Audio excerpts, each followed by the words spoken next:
Recording in progress.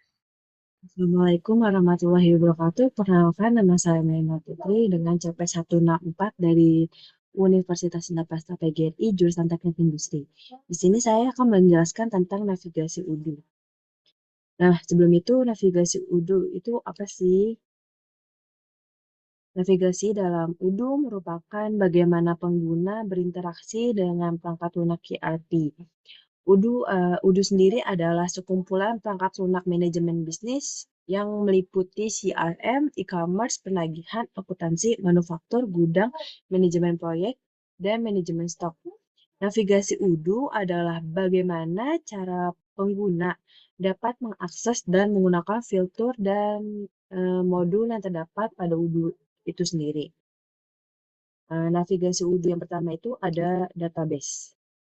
Database atau basis data adalah sekumpulan data yang dikelola sedemikian rupa berdasarkan ketentuan tertentu yang saling berhubungan, sehingga mudah dalam pengolahannya. Pada awal implementasi, diperlukan database untuk membuat, mencadangkan, menggandaan, menghapus, mengatur kata sandi utama, dan memulihkan. Recording in progress.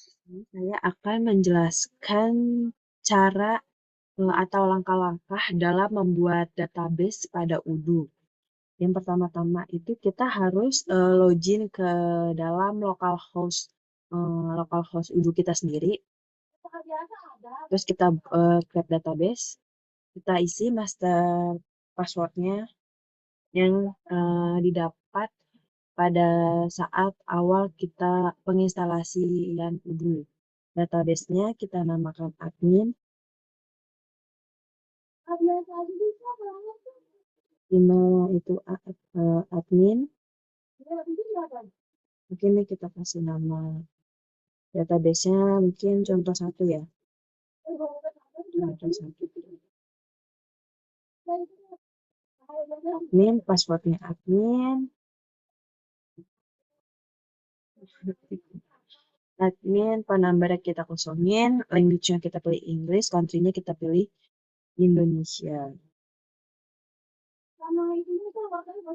Demo datanya kita checklist, continue.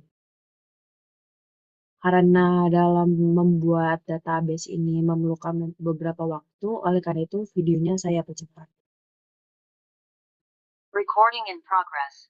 Setelah membuat database, kita tinggal login dengan menggunakan email yang sudah tadi kita buat sebelumnya. Ini saya tadi buat itu admin, passwordnya sendiri itu admin. Login.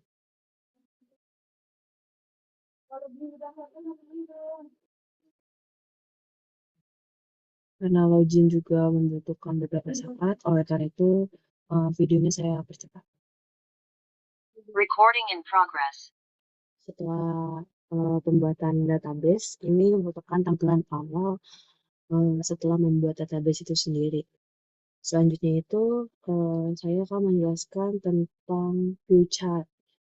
Yaitu UDU sendiri menyediakan beberapa tampilan untuk memudahkan langsung menampilkan data dalam bentuk chart dan sebagainya tanpa mengolahnya terlebih dahulu. Dengan jenis tampilan yang pertama itu ada list view, user interface, yang menampilkan item-item dari sekumpulan daftar yang tersusun baris ke bawah atau ke samping dengan tampilan yang dapat di-scroll. Nah, yang kedua itu ada Kanban view, yaitu user interface yang menampilkan catatan sebagai kartu di tengah antara tampilan daftar dan tampilan formulir yang tidak dapat diedit.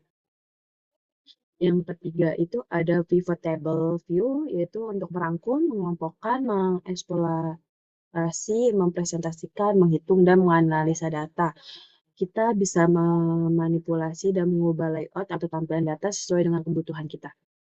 Yang keempat itu ada graph view, yaitu tampilan grafik, memberikan tampilan grafis dari data dalam bentuk diagram batan, diagram lingkaran, dan diagram garis. Yang terakhir itu ada calendar view, yaitu menyediakan garis waktu tampilan jadwal untuk data. Mereka menampilkan catatan sebagai acara dalam kalender harian, mingguan, atau bulanan. Di sini saya akan mempresentasikan cara atau langkah-langkah untuk melihat view chart-nya sendiri. Saya beri contoh itu mungkin untuk modul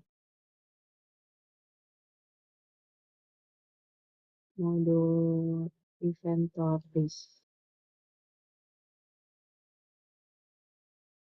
modul inventory.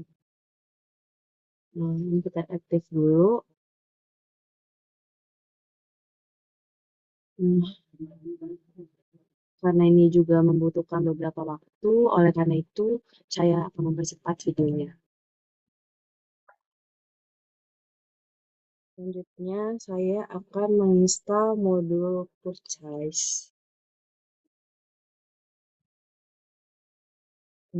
Karena dalam ini mengaktifkan modul purchase juga membutuhkan waktu beberapa saat, oleh karena itu saya akan mempercepat videonya.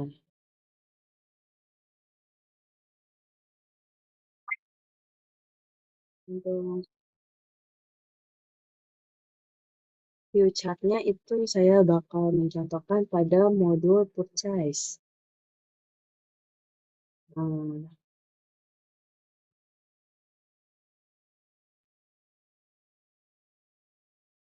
di sini ada regression prevention. Untuk list view-nya itu ada di sini. Kita klik ini, maka tampilannya akan seperti ini. Untuk kanbannya akan berbentuk seperti ini, berbentuk seperti kartu-kartu. Ini untuk pivot table-nya, dan ini untuk grafiknya. Ini untuk kalender view-nya.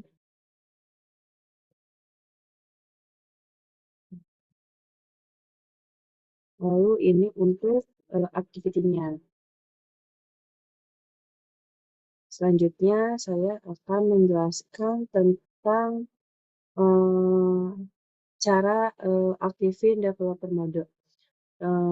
Developer mode sendiri itu memiliki akses penuh terhadap semua fitur yang ada di aplikasi Odoo, terutama bagi seorang administrator yang dalam hal ini biasanya juga mesti bertindak sebagai seorang developer. Saya akan memberikan langkah-langkah untuk pengaktifan developer mode.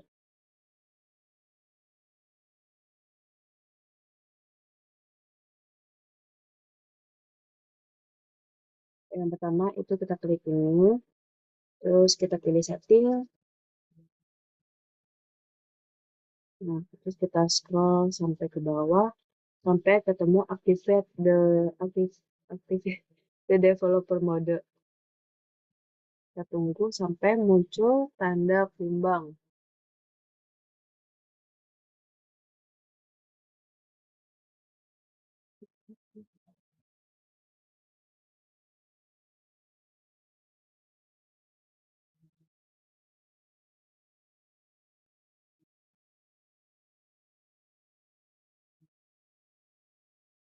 Di sini udah muncul tanda kumbang, yang berarti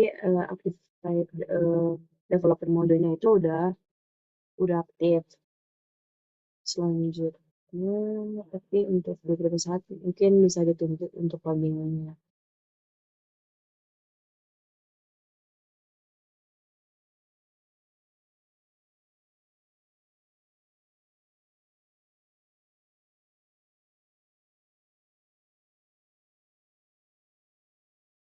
Ini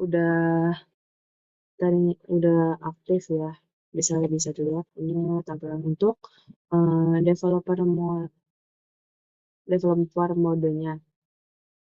Selanjutnya itu kita eh, bahas tentang navigasi Odoo yaitu metadata. Metadata itu untuk mengetahui detail informasi satu dokumen diantaranya ID, dibuat oleh siapa, dibuat di tanggal berapa, terakhir di tanggal berapa, juga sebenarnya di dokumen Odoo ini sudah ada historis setiap pembuatan dokumen di bawah dokumennya.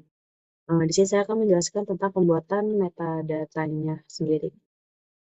Oke, yang pertama mungkin kita ke sini terus kita ke group size lagi. Kita klik ini.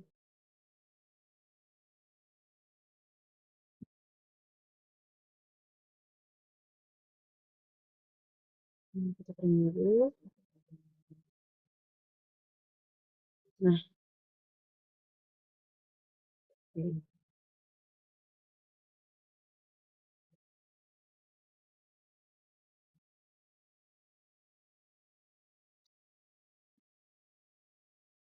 Terus di sini kita buka, kita cari view metadata. Nah, ini merupakan tampilan dari metadatanya. Selanjutnya itu kita cek itu adalah search view.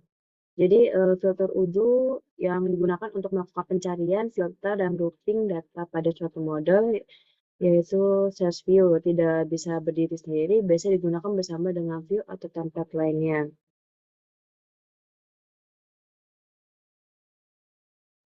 Nah, untuk search view-nya itu ada di sini. Jadi kita bisa search berdasarkan apapun, bisa berdasarkan vendor.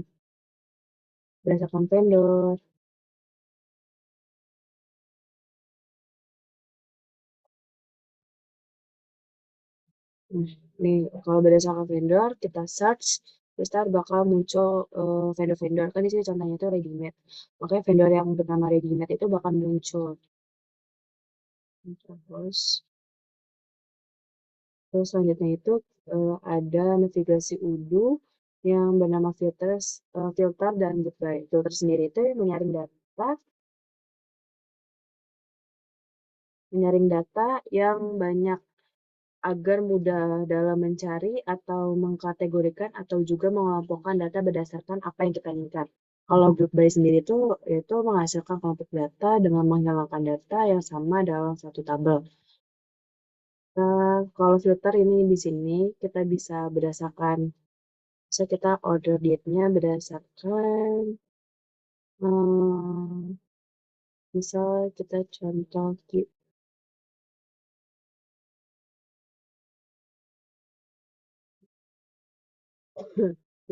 kita order date kita misal Q4. Ini nggak ada, makanya dia muncul not location for quotation found. Mungkin bisa dicari berdasarkan lain-lainnya seperti custom cari berdasarkan lainnya. Nah, kalau group by itu di sini kita bisa cari berdasarkan mungkin order date-nya mungkin. Atau order date-nya nih ada 8. Terus mungkin juga bisa kita group by itu berdasarkan bulan. Ini September. Bulan September itu ada 8 order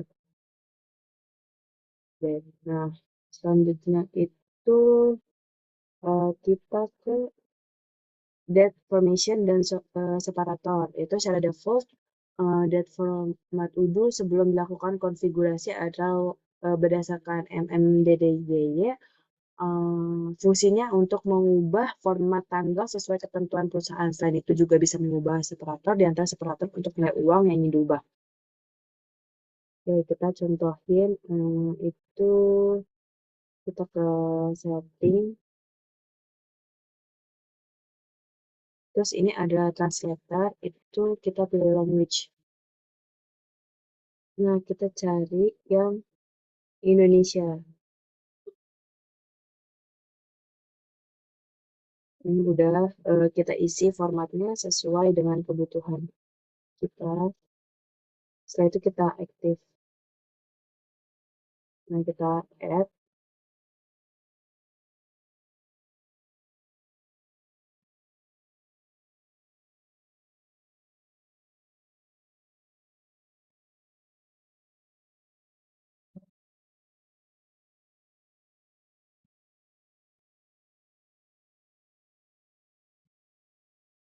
Karena mungkin membutuhkan beberapa waktu, oleh karena itu videonya saya percepat.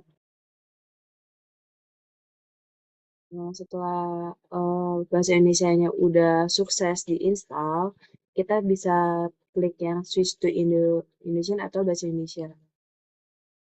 Tunggu, nanti ibunya sendiri akan menggunakan bahasa Indonesia. Nah, kayak gini nih.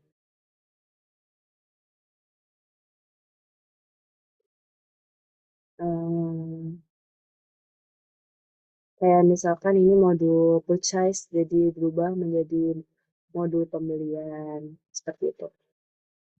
Sekian yang dapat saya jelaskan. Kurang lebihnya mohon maaf. Wassalamualaikum warahmatullahi wabarakatuh.